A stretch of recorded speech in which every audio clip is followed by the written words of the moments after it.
Hello, my friends. I'm Michelle, a life designer, coach, nutritional therapist, leader in Run Fitness, and host of the Inside Out podcast. Bringing wisdom and experiences from inspirational people, fellow entrepreneurs, and from within my own life journey, supporting you around the globe to elevate your health and well-being to achieve the life you want to achieve. Now, I asked, what did you want to hear more of in 2024? And a phenomenal amount of you mentioned about menopause and understanding the impact on your gut health and tips to ensure a balance so you feel great all the time. So I am super excited. Yes, it's a solo episode, but this week that is exactly what I will be talking about. Reason solo episode because, as always, there's extensive research around this. There's so much knowledge out there, and I feel that as your friend and your soulmate, that I am going to able to support you by breaking it down into bite-sized pieces so that we all have something we can work with and refer to on a quick daily basis.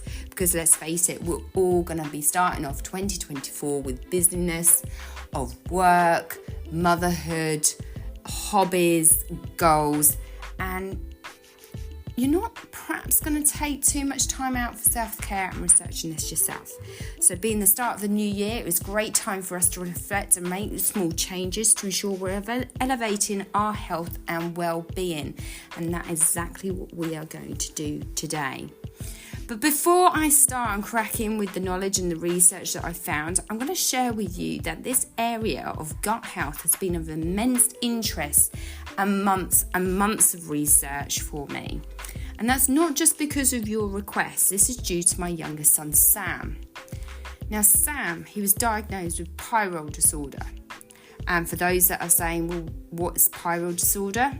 It basically means he does not absorb zinc, which is required for your immune and metabolism system. The interesting thing is that it actually presents similar symptoms to ADHD. And very much it was a battle for me with his current school to say, I don't think it's ADHD, I think it's something else. So we got Sam assessed, diagnosed as pyrrole disorder, and the best way of managing his symptoms was through supplements. And we put him on the right supplements, we noticed some very positive changes, and we thought he was fine, and we had no issues for months. Then for a good 4 weeks, just before Christmas, he was complaining of stomachache, and he was really burping a lot. And we've all done it, haven't we? Me, being a typical mother, thought he was just playing up and being rude. And I was like, could you not do this? Could you not do that? Can you just deal with it? You're going to school anyway. And then one night he was really poorly.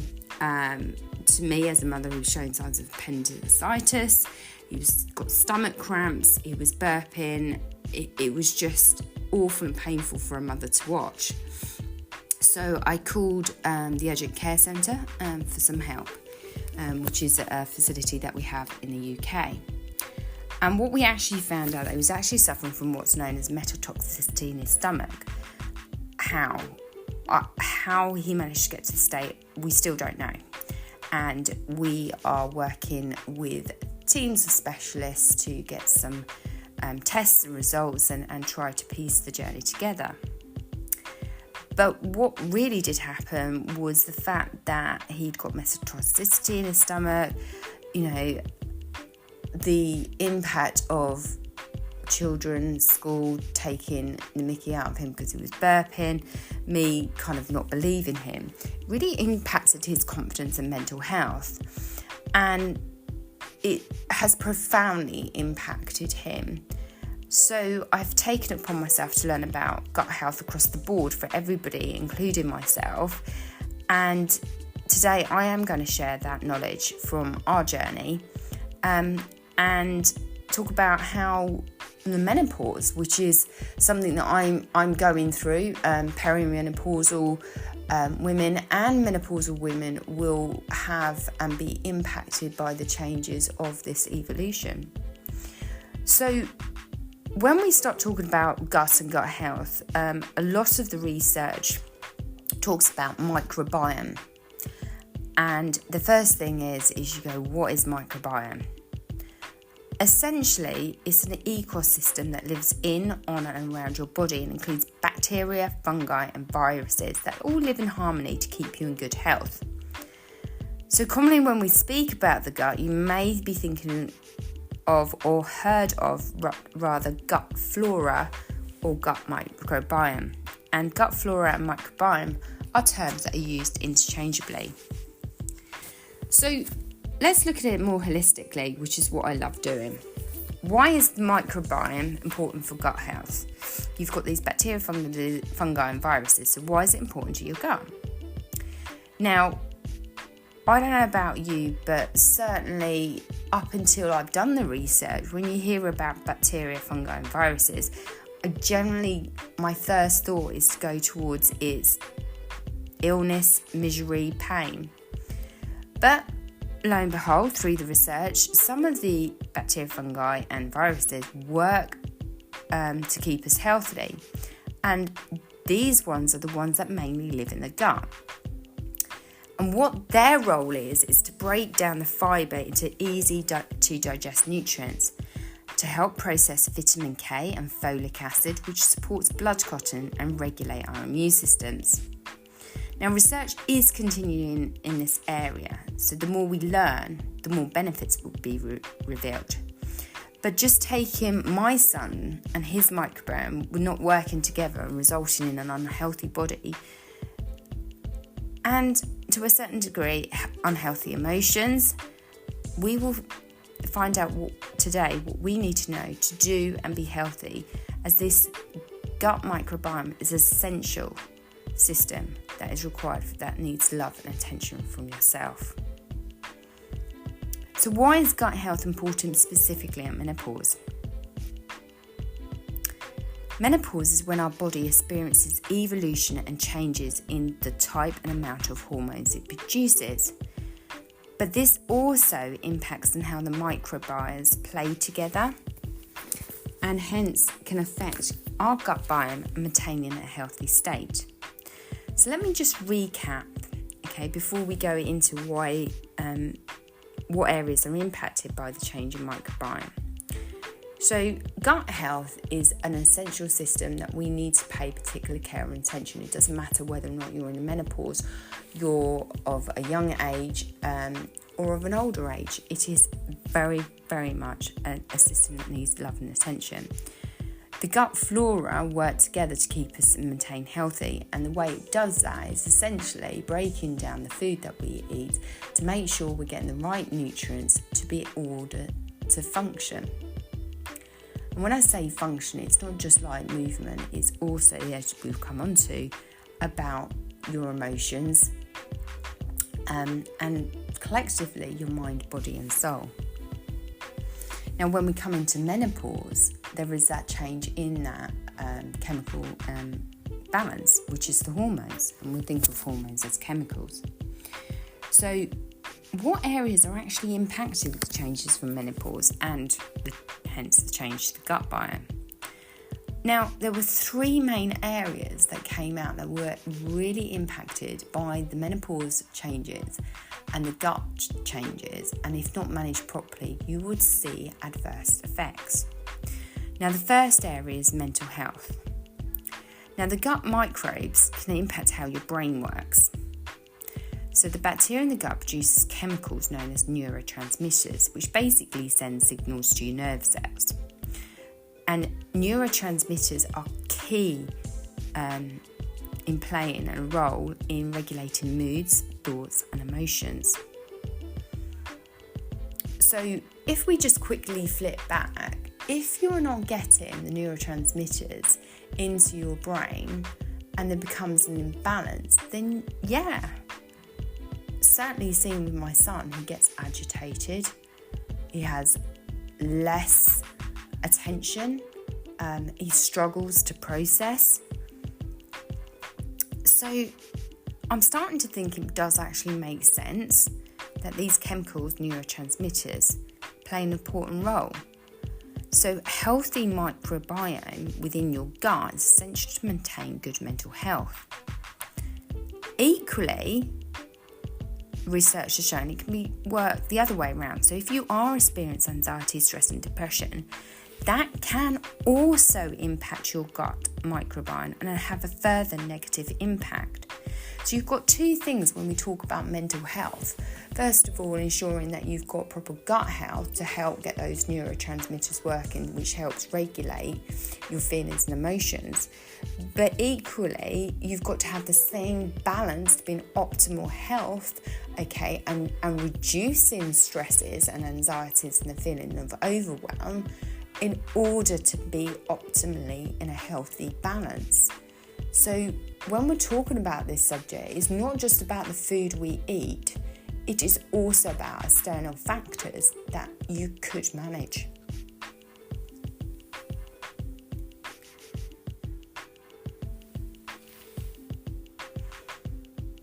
You need to be in symbiosis to perform optimally, and therefore, and certainly taken in context of my son, gut bacteria and lifestyle is key in order to perform optimally and to elevate your health and well-being.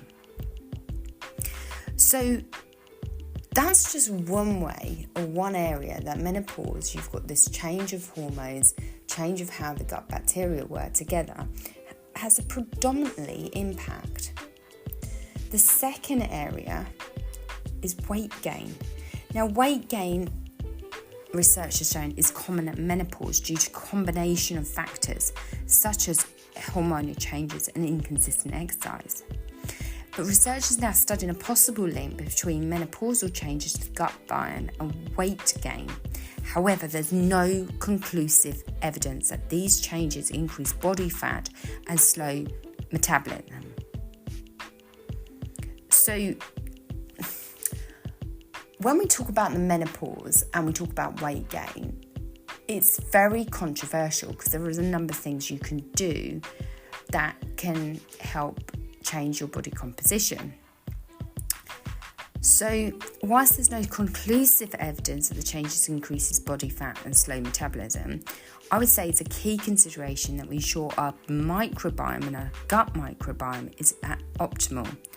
So we've got to spend a bit of time of researching or looking at our diet to make sure it's rich in wholesome foods and exercise, so that from inside out you're elevating your health and well-being. Now, what we do know is if our diet is high in quality protein with the right amount of exercise, we can actually change our body composition, and the impacts of menopausal weight gain cannot take a profound effect. And the third area that the research is saying that has an effect when menopause affects your gut microbiome is osteoporosis, which I found really interesting. One of the key stresses us menopausal women have is the worry about the thinning of the bones, because we have a dramatic drop in estrogen levels. Now, evidence suggests that healthy gut biome contributes to healthy bones, but you need to couple this with diet of fruit, vegetables and high in protein, because studies have shown that bone health is rapidly improved. So let's just recap. When you undertake the menopause, the amount of hormones and the change in hormones does affect how your gut biome works. And there's three key areas that are impacted due to the imbalances if we do not manage appropriately, which is your mental health, weight gain and osteoporosis.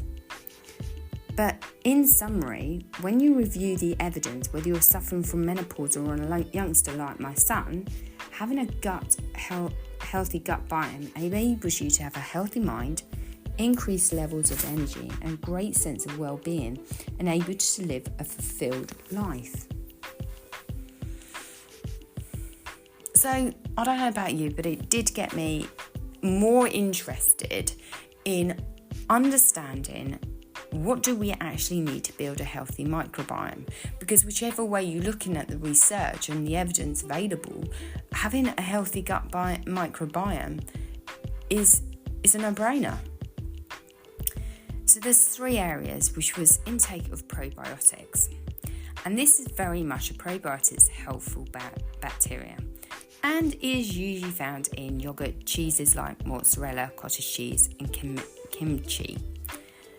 Now, after doing research and looking at some of the ancient undertakings from around the world, I settled on kefir milk for my son, and it has a profound effect on both me and my son. Not only does it have the right amount of the required good bacteria, it's also packed with many, many nutrients. It has antibacterial properties, therefore it protects the immune system. It helps with osteoporosis and bone health, and has been shown to protect against cancer, and may help with digestive concerns such as constipation and IBS.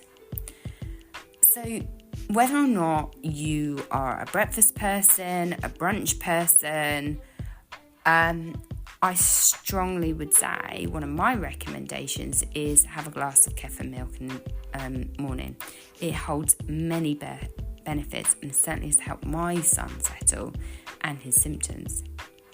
So when we talk about how do you build a healthy microbiome, you've got probiotics, but also you've got prebiotics.